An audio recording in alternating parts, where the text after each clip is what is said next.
Hi, I'm Harper with Life with Leverage, and we coach you on the infinite banking concept and how you can become your own banker. In today's video, we're going to go to Nelson Nash's book, Becoming Your Own Banker. I'll share my screen and we'll go over chapter 13, Expanding the System to Accommodate All Income. From time to time, I have people that are already clients or who have read Nelson's book, listened to some of his seminars in decades past, and they say, Harper, what does Nelson mean about expanding the system, as in your infinite banking system or your personal banking system, to accommodate all your income? Say someone's making $100,000, they say, how could I have a policy where I'm putting $100,000 in when that's my income? Now, we'll get into it right now, going through chapter 13 in his book. I have a few things highlighted here. So as you'll see, chapter 13, Expanding the System to Accommodate All Income. The first paragraph, Nelson says, it always sounds a bit strange to people when I say, quote, premiums and income should match, end quote. Let's start with a very basic fact. Doesn't all your money go through someone else's bank right now? When you get your paycheck, what do you do with it? Right, you deposit it in someone else's bank. Then you write checks against it to buy the things you want in life. While it is in the bank, the banker lends your money to someone else and makes a good living doing it. That's in essence what banking is. We'll take our money, deposit it at a, say, brick and mortar bank or an online bank. We're just the customer, and so we do have some benefits, ease of access to the accounts. We're able to go get some cash out of there, but the tax treatment, as in any tax preferential treatment, any equity growth, any profits, dividends of that bank, go to the stockholders or owners of the bank, not us as customers.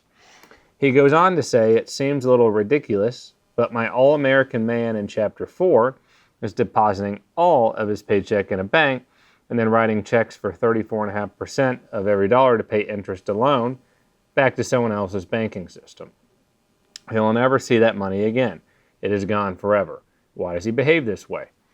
And Nelson goes on to say that no one has explained how the process of banking works for the average American, and he's saying that people's paradigms are fixed and their perspectives are fixed.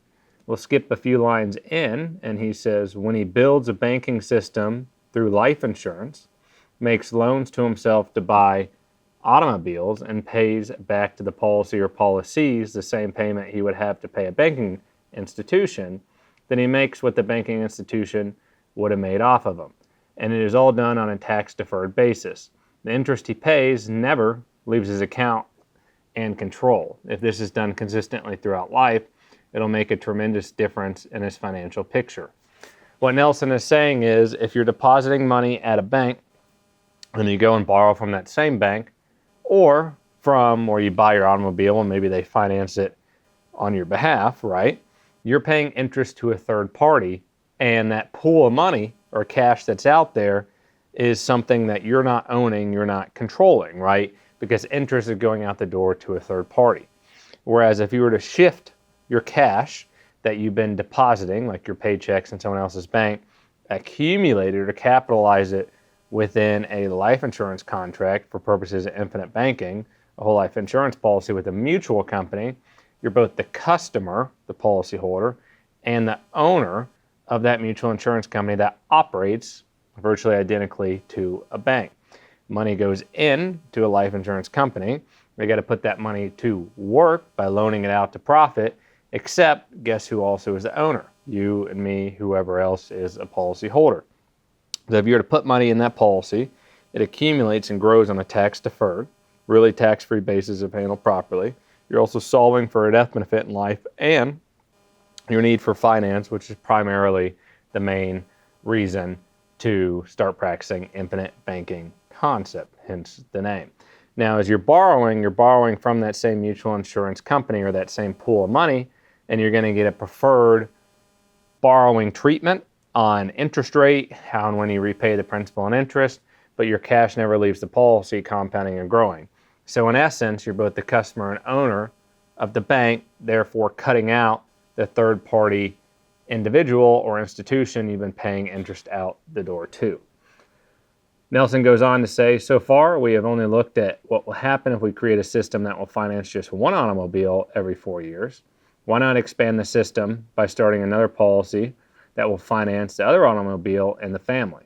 This will, of course, require the capitalization period of 7 years at the rate of $5,000 per year, but at the end of that time, we have kissed the automobile financing business goodbye forever. Nelson is saying, why don't you keep contributing more capital than needed to buy just a car for yourself and be able to accommodate your spouse or kids or other family members so you could start being the bank or being able to bank at home. Now that we read through some of the chapter in Nelson's book on accommodating and expanding the system, I'm going to elaborate on more of what he was saying.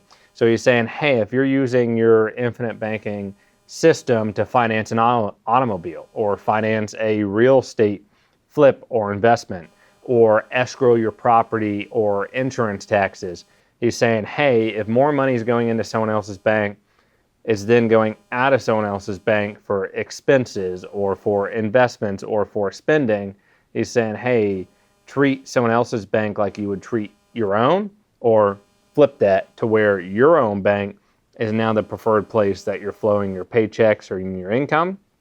I think that accumulate and grow, and then you're able to finance things in life that you otherwise would be using a third-party bank for, or money out the door and losing opportunity cost. So as the policy is getting capitalized over time, you can add another banking branch, so to speak, by getting another policy on yourself, spouse, kids, and then you can primarily or 100% of the time bank at home from your own personal, family, or business bank. Thanks for listening, and if you'd like to reach out, you can email me at harper@lifewithleverage.com, or you could go to our website, lifewithleverage.com. Looking forward to talking with you.